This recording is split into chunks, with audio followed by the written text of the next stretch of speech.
प्रभु की स्तुति हो। हमारे प्रभु यीशु मसीह के गौरवशाली नाम में हम होसैना मिनिस्ट्रीज की ओर से आप सभी को हार्दिक शुभकामनाएं देते हैं। प्रभु आपको आशीर्वाद दें और समृद्ध करें। प्रियजनों, पिछले महीने में भी अद्भुत ईश्वर ने हमें अपने पंखों की छाया में छिपाया, संरक्षित किया और पोषित किया, और हमें ये नया दिन प्रदान किया जिससे हम इस नए महीने के पहले दिन उनकी उपस्थिति में जीवित रह सकें।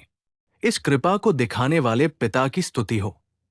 दिन बीत रहे हैं, समय तेजी से बीत रहा है और हम कई गतिविधियों में डूबे हुए हैं, लेकिन मैं आपको एक बार फिर याद दिला रहा हूं कि हमें सबसे महान और सबसे ऊंचे उद्देश्य को कभी नहीं भूलना चाहिए, क्योंकि हमारे पास एक आशा है।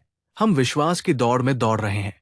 हमने ईश्वर के राज्य में प्रवेश करने और उसके साथ रहने और अनंत काल तक उसके साथ रहने के लिए इस भक्ति को अपनाया है। ये कहने में कोई संदेह नहीं है कि ये धन्य आशा है जो हमारे भीतर निहित है, लेकिन हमें हमेशा ध्यान रखना चाहिए कि ये विचार, ये दृढ़ संकल्प, ये दृष्टि हमें न छोड़े। जब हम पवित्र शास्त्र पढ़ते हैं तो आज मैं आपको जेम्स की पुस्तक अध्याय 2 श्लोक 5 से एक सुंदर श्लोक पढ़कर सुनाऊंगा। क्या परमेश्वर ने इस संसार के कंगालों को विश्वास में धनी और उस राज्य का वारिस नहीं चुना है जिसका वादा उसने अपने प्रेम करने वालों से किया है? यहां देखिए, परमेश्वर ने उन्हें क्यों चुना, ताकि हम उसके द्वारा वादा किए गए राज्य के वारिस बन सकें। ये ईसाई धर्म की रीढ़ है। ये इस दुनिया में कुछ समय तक रहने, सब कुछ कमाने और उसके बाद क्या होगा ये न जानने के बारे में नहीं है। ईसाई धन्य आशा यह है कि एक ईसाई के पास एक लक्ष्य है। वो क्या है? कि इस दुनिया को छोड़ने के बाद एक दिन मैं प्रभु की उपस्थिति में अपनी आंखें खोलूंगा। उस दिन मैं उनके राज्य में प्रवेश करूंगा। इस भक्ति को बनाए रखते हुए, धैर्य, सहनशीलता और आनंद के साथ सहते हुए, ये एक तथ्य है कि हम नेतृत्व कर रहे हैं। तो दिन बीत रहे हैं, समय आगे बढ़ रहा है, हमारी उम्र बढ़ रही है। ऐसी परिस्थितियों में हमें अपने हृदय में आए परिवर्तन पर प्रतिदिन ध्यान और चिंतन करना चाहिए। हमें स्वयं की जांच और परीक्षण करना चाहिए। क्या मैं वास्तव में परमेश्वर के राज्य का उत्तराधिकारी हूं? क्या मैं परमेश्वर के राज्य की विरासत को सुरक्षित रख रहा हूं? यह हमारे भीतर एक सदैव उपस्थित आत्मनिरीक्षण अनुभव और एक प्रश्न होना चाहिए। ठीक है, जब हम परमेश्वर के वचन को पढ़ते हैं तो इस स्वर्गीय राज्य के उत्तराधिकारी कौन है? मैं आपके लिए मत्ती 7:21 पढ़ता हूं। इन शब्दों को ध्यान से सुने। जो कोई मुझसे हे प्रभु कहता है, वो स्वर्ग के राज्य में प्रवेश नहीं करेगा, परंतु केवल वही जो मेरे स्वर्गीय पिता की इच्छा पर चलता है। प्रियजनों, ये कथन जड़ पर कुल्हाड़ी मारने जैसा है। हमें इस शब्द पर ध्यान देना चाहिए। ये क्या है? हर कोई जो हे प्रभु कहता है, वो स्वर्ग के राज्य में प्रवेश नहीं करेगा। इसलिए मैंने कहा कि हमें प्रतिदिन स्वयं का मूल्यांकन करना चाहिए। मैंने ऐसा क्यों कहा? क्योंकि हम सोच सकते हैं कि हम अच्छा कर रहे हैं, हम गीत गा रहे हैं, उनकी उपस्थिति में प्रवेश कर रहे हैं, भक्ति कर रहे हैं और हम उन्हें प्रभु कह रहे हैं। लेकिन वचन क्या कहता है?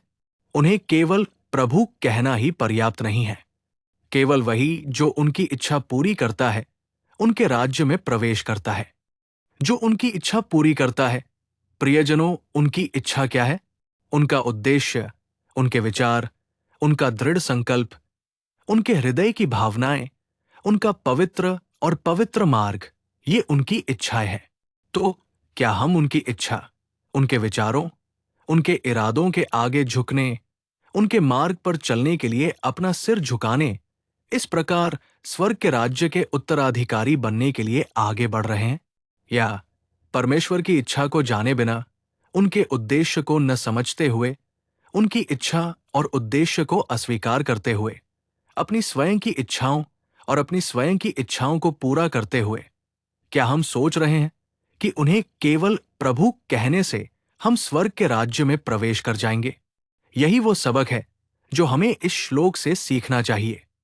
मेरे प्यारे भाइयों, आज हमारा उथला आनंद क्या है कि हम एक ईसाई परिवार में पैदा हुए हैं। हमारा उथला आनंद क्या है कि हम चर्च में प्रमुख हैं, कि हम चर्च में गवाही दे रहे हैं। लेकिन परमेश्वर की इच्छा के बारे में क्या? क्या उसका उद्देश्य, उसकी इच्छा, उसकी योजना हमारे पूरे जीवन में पूरी हो रही है, या हमारी अपनी योजना पूरी हो रही है? इस प्रश्न का उत्तर कौन देगा? हमें इसका उत्तर स्वयं ही देना होगा। जब हम परमेश्वर के सामने खड़े होते हैं, जो हमारे अंतरतम को खोजता है, तो हम किसकी इच्छा, किसका उद्देश्य, किसकी सोच को पूरा कर रहे होते हैं? धनवान व्यक्ति के बारे में प्रभु ने क्या कहा? लाजर मर गया, धनवान व्यक्ति मर गया। शास्त्र हमें बताते हैं कि वे दोनों कैसे रहते थे। धनवान व्यक्ति ने प्रभु से एक निवेदन किया और प्रभु ने कहा, अपने जीवन काल में तुमने अपनी इच्छानुसार जीवन जिया। क्या तुम परमेश्वर की इच्छा जानते थे? क्या तुम परमेश्वर की इच्छा को समझते थे? क्या तुमने कभी प्रभु को प्रसन्न करने या खुश करने के बारे में सोचा? नहीं, तुमने बस अपनी इच्छाएं पूरी की और अपनी इच्छा पूरी की। आज परमेश्वर के राज्य में प्रवेश करने के लिए, उस शांतिपूर्ण स्थिति तक पहुंचने के लिए जहां लाजर है, यह कैसे हो सकता है? हां, मेरे प्यारे भाइयों, ये वे अनुभव है जिन्हें हमें प्रतिदिन अपने हृदय में छिपाना चाहिए, विचार करना चाहिए, मापना चाहिए और उसके अनुसार चलना चाहिए। एक और शब्द मैं तुम्हें याद दिलाना चाहूंगा। वो मैथ्यू का सुसमाचार है, अध्याय 19, श्लोक 14, जिसे मैं पढ़ रहा हूं। जब उनके शिष्यों ने उन्हें लाने वालों को डांटा, तो यीशु ने कहा, छोटे बच्चों को मेरे पास आने से मत रोको, क्योंकि स्वर्ग का राज्य ऐसे ही लोगों का है। प्रियजनों, यहां देखो, वे छोटे बच्चों को प्रभु के पास लाए। शिष्य बच्चों को प्रभु के पास जाने से रोक रहे थे। उनका रवैया भी वही था। वो क्या है? प्रभु को थोड़ा आराम करने देना, उन्हें कुछ समय देना। यही उनका इरादा था। लेकिन प्रभु ने उन्हें पहचान लिया। हमारा प्रभु कौन है? वह जो तड़पती आत्मा को तृप्त करता है। वो वह है जो अंतरतम को जानता है। हम किस आशा से प्रभु के पास आए हैं, किस इच्छा से हम उनके सामने विनती करने आए हैं, वो सब कुछ जानता है। बाधा डालने वालों को डांटते हुए प्रभु ने कहा, स्वर्ग का राज्य ऐसे ही लोगों का है। किसके लिए? ऐसे ही छोटे बच्चों के लिए। इसका मतलब है कि हमें इन बच्चों की प्रकृति को पहचानना चाहिए। उनका दिल सच्चा है, उनका दिल भगवान के करीब है। वे द्वेष, ईर्ष्या, घृणा और प्रतिशोध जैसी चीजों से कोसों दूर है। ऐसा कहने में कोई संदेह नहीं है। हमें इन बच्चों की मानसिकता को अपनाना चाहिए, जिनका विवेक अच्छा है। बच्चों की मानसिकता अपनाने का मतलब ये नहीं है कि बैग लेकर या नोटबुक लेकर एलकेजी, यूकेजी या कॉन्वेंट स्कूल चले जाएं। उनके दिल में बिना किसी ईर्ष्या के, पवित्रता के साथ, बिना किसी छलकपट या छिपाव के, बड़े दिल के साथ, भले ही उनकी उम्र छोटी हो, लेकिन उनका दिल बड़ा है। अगर हम किसी को कुछ देना चाहते हैं, तो हम कितनी बातों पर विचार करते हैं, हमारे दिमाग में कितने विचार आते हैं। लेकिन छोटे बच्चे ऐसे नहीं होते। जिस पल हम उनकी ओर हाथ बढ़ाते हैं, बिना ये जाने कि हम कौन हैं, बिना किसी हिचकिचाहट के, वे भी अपना हाथ बढ़ाते हैं। उनके पास जो कुछ भी है, वे हमें देते हैं। वे रिश्तेदारी और बंधन जैसे गहरे सांसारिक रिश्तों को नहीं समझते। अगर आज उनके पिता उनकी जरूरतें पूरी करते हैं, तो वे उसी में जीते हैं।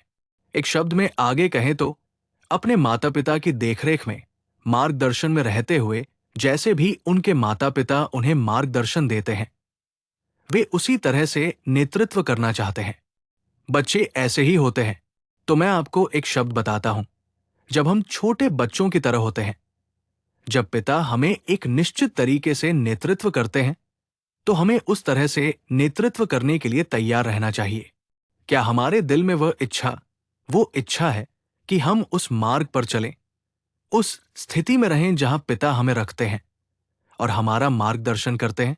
जब हमारे पास वो बाल सुलभ स्वभाव होता है, तो उसे अपना आनंद मान ले, उसे अपनी खुशी मान ले। कई बार हम भी सोचते हैं, उनका जीवन बेहतर है। प्यारे भाई, हम ऐसा सोचते हैं। क्यों? क्योंकि वे दुनिया की चिंता नहीं करते, वे संपत्ति के लिए पीड़ित नहीं होते, वे आने वाले दिनों की चिंता नहीं करते, वे इसके बारे में कुछ नहीं जानते। यदि उनके माता पिता अच्छी तरह से प्रदान करते हैं तो वे आनंद पूर्वक और खुशी से खाते पीते और रहते हैं। उनका जीवन अनुकरणीय है। इसलिए हमें ऐसे व्यापक स्वभाव के साथ, शुद्ध हृदय के साथ, माता पिता पर निर्भरता के साथ, उन आध्यात्मिक मूल्यों के साथ जीना चाहिए। तभी हम परमेश्वर के राज्य में प्रवेश कर सकते हैं। ये कुछ ऐसा है जिसे हमें महसूस करना चाहिए और उसका पालन करना चाहिए। एक और छोटी सी बात मैं आपको याद दिलाना चाहता हूं। ये मैथ्यू के सुसमाचार अध्याय 19 श्लोक 21 से है, जिसे मैं अभी पढ़ रहा हूं। यीशु ने उससे कहा, यदि तुम परिपूर्ण होना चाहते हो तो जाओ और अपनी संपत्ति बेचकर गरीबों को दे दो और तुम्हारे पास स्वर्ग में खजाना होगा। फिर आओ, मेरे पीछे आओ। यहां प्रभु किसी ऐसे व्यक्ति की इच्छा का उत्तर देते हैं जो उत्तराधिकारी बनना चाहता है और स्वर्ग के राज्य में प्रवेश करना चाहता है। जाओ, अपनी संपत्ति बेचो, गरीबों को दे दो और स्वर्ग में खजाना जमा करो या उस स्वर्गीय धन को प्राप्त करो। प्रियजनों, परमेश्वर के राज्य में प्रवेश करने के लिए इस संसार में अमीर होना जरूरी नहीं है। एक और बात, एक ऊंट के लिए सुई के छेद से निकल जाना धन के प्रति सांसारिक लगाव रखने वाले एक अमीर आदमी के लिए स्वर्ग के राज्य में प्रवेश करने से आसान हो सकता है। आप एक सवाल पूछ सकते हैं, तो क्या सभी अमीर संत स्वर्ग के राज्य में प्रवेश नहीं करते? वे प्रवेश करते हैं। क्यों? क्योंकि उनका धन कभी भी परमेश्वर की सेवा में बाधा नहीं बना। उनका धन कभी भी परमेश्वर का अनुसरण करने में बाधा नहीं बना। विस्तार से समझाए तो धन उनके पीछे पीछे चला, लेकिन धन कभी उनका नेतृत्व नहीं किया। उन्होंने कभी भी धन पर अपनी नजर नहीं रखी। उन्होंने अपनी नजर परमेश्वर पर रखी और सभी प्रकार के आशीर्वाद उनके पीछे पीछे चले। आइए हम भजनकार द्वारा लिखे गए शब्दों को याद करें। निश्चय भलाई और दया मेरे पीछे पीछे आएगी। भलाई और दया मेरे पीछे पीछे आ रही है, इसके विपरीत नहीं। मैं प्रभु का अनुसरण कर रहा हूं और दया, भलाई, धन, समृद्धि ये सभी उनके पीछे पीछे आ रही है। इसलिए परमेश्वर का अनुसरण करने और उसकी सेवा करने में ये धन उनके लिए कभी बाधा नहीं बना। तो क्या अय्यूब धनी नहीं था? क्या अब्राहम धनी नहीं था? इसी तरह अगर हम अपने पूर्वजों को देखें तो वे ऐसे लोग थे जिनके पास धन और समृद्धि थी। लेकिन आश्चर्य की बात यह है कि उनका धन कभी उनके लिए बाधा नहीं बना। ये कभी बाधा नहीं बना क्योंकि उन्हें धन से प्रेम नहीं था। उन्होंने अपना पूर्ण प्रेम प्रभु की ओर मोड़ दिया। यहां जब हम देखते हैं, प्रभु ने कहा, अपनी संपत्ति बेचो और गरीबों को दे दो, स्वर्ग में खजाना जमा करो, फिर आओ और मेरे पीछे आओ। स्वर्ग के राज्य में प्रवेश करने के लिए हमें इस सांसारिक धन पर अपना ध्यान या इस दुनिया पर हमारा दृष्टिकोण पहचानना चाहिए। वचन कहता है, जहां तुम्हारा खजाना है वहां तुम्हारा दिल भी होगा। अगर हम इन सांसारिक चीजों पर अपना ध्यान केंद्रित करते हैं, उन्हें संग्रहित करते हैं, उन्हें इकट्ठा करते हैं, उन्हें बचाते हैं और उनकी इच्छा करते हैं, तो हम शाश्वत मामलों के प्रति दृष्टिहीन लोग बन जाते हैं। इसलिए प्रभु कहते हैं, इन सांसारिक धन, पदों, प्रतिष्ठा को छोड़ो और मेरे पीछे आओ। तब तुम्हारे पास स्वर्ग में धन होगा और तुम स्वर्ग में प्रवेश करने में सक्षम होगे। मेरे प्यारे भाइयों और बहनों, इसलिए इस दुनिया में हमारे पास चाहे कुछ भी हो या न हो, हमें सवाल करना चाहिए, स्वर्ग में मेरे पास क्या है? स्वर्ग में प्रवेश करने के लिए मुझे क्या कमाना चाहिए? मुझे क्या बनाना चाहिए? मुझे क्या संग्रह करना चाहिए? ये सवाल हम सभी के मन में उठना चाहिए। इस दुनिया में हम गरीब हो सकते हैं, लेकिन स्वर्ग में हम अमीर होंगे। हम इस दुनिया में अमीर हो सकते हैं, लेकिन स्वर्ग में हमारी स्थिति क्या है? क्या ये असली सवाल नहीं है? इसलिए हमें इस सांसारिक धन पर ध्यान केंद्रित करने के बजाय उस स्वर्गीय धन पर अपना ध्यान केंद्रित करना चाहिए। केवल तभी जब हम उन आध्यात्मिक मूल्यों की सावधानी पूर्वक रक्षा करते हैं, केवल तभी जब हम सुरक्षित रहते हैं, हम उस राज्य में प्रवेश कर सकते हैं। यह हमारे लिए प्रकट किया गया तीसरा सत्य है। और चौथा, एक और शब्द, मैं मैथ्यू अध्याय 5 श्लोक 3 पढ़ रहा हूं। धन्य है वे जो मन के दीन हैं, क्योंकि स्वर्ग का राज्य उनका है। प्यारे प्यारे, देखो, वो उन लोगों पर अनुग्रह करता है जो मन के दीन है। वो उन लोगों को आशीर्वाद देता है जो गरीब है। वो उन लोगों को अपना राज्य देता है जो गरीब है। मन के दीन का मतलब है एक गरीब दिल। हम अपने प्रभु यीशु मसीह के बारे में पढ़ते हैं, मैं नम्र और मन में दीन हूं। मेरा जुआ अपने ऊपर उठाओ और मेरे पीछे चलो। प्रियो, यीशु वे प्रभुओं के प्रभु है, परमेश्वर के पुत्र है।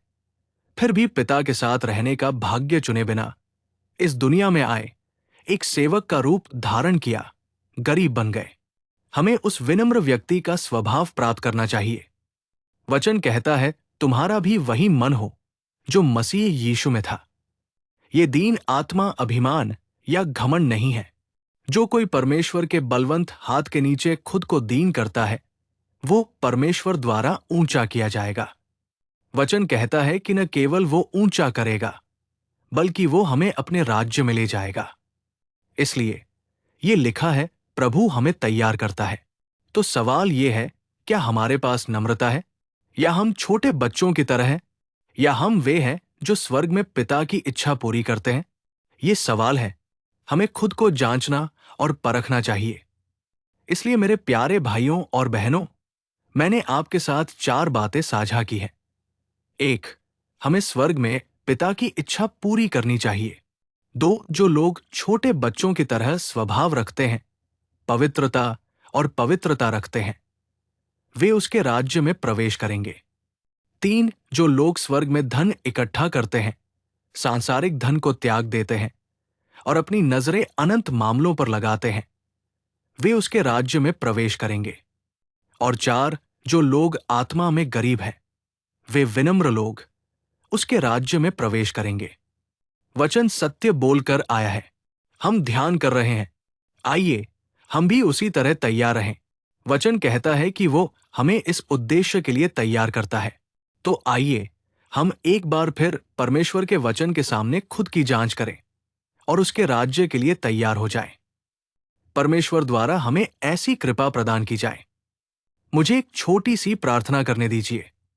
हे प्रभु, कृपा और सत्य से परिपूर्ण जीवित प्रभु, मैं आपको धन्यवाद देता हूं। पिता, हम कदम दर कदम इस बात पर ध्यान कर रहे हैं कि हमें किस तरह की स्थिति में होना चाहिए और आपके राज्य में प्रवेश करने के लिए हमें किस तरह के अनुभव होने चाहिए। हमें उसी के अनुसार तैयार करें। प्रभु, हमें एक विवेकशील हृदय और मन प्रदान करें जो उस लक्ष्य या उस जागरूकता को कभी न खोए। मैं हमें आपके हाथों में सौंपता हूं। प्रभु, आपने हमें महीने के इस पहले दिन जीवित रखा है। जब हम आपके वचन के इस ध्यान के माध्यम से आपकी ओर देखते हैं, तो मैं आपको खुद को सुधारने का ये अवसर और समय देने के लिए धन्यवाद देता हूं। बहुतों को ये क्षण देखने को नहीं मिला, वे चले गए। हम जो अयोग्य और अयोग्य हैं, उनके लिए आपने ये संगति, ये उपस्थिति दी। इसके लिए मैं आपकी स्तुति करता हूं, आपकी आराधना करता हूं। और आपके नाम में प्रभु, जैसे जैसे हम शक्ति प्राप्त करते हैं, जैसे जैसे हम प्रतिदिन सशक्त होते हैं, आपका हाथ थामे और चलते हैं। मैं आपके द्वारा दिए गए अनुग्रह के लिए एक बार फिर आपको धन्यवाद देता हूं। आपकी उपस्थिति में हम अपना सिर झुकाते हैं और आराधना करते हैं। आज आपसे इस पूरे महीने विशेष अनुग्रह, आशीर्वाद और अपनी उपस्थिति प्रदान करने के लिए कहते हैं। पिता, हमें ठोकर खाने या फिसलने से बचाएं। हमें आपका चेहरा देखने दें, आपकी आवाज सुने, आनंदित हो और दिन प्रतिदिन इस आध्यात्मिक मार्ग में नए सिरे से आगे बढ़े। अपने दैनिक अनुग्रह के माध्यम से हमें मजबूत करें और हमें आगे बढ़ने में मदद करें। मैं हमें आपके हाथों में सौंपता हूं। और यीशु के नाम में प्रार्थना करता हूं। पिता, आमीन, आमीन। प्रभु आपको आशीर्वाद दें और समृद्ध करें। मेरा ईश्वर आपको पूरे दिन विशेष अनुग्रह प्रदान करे।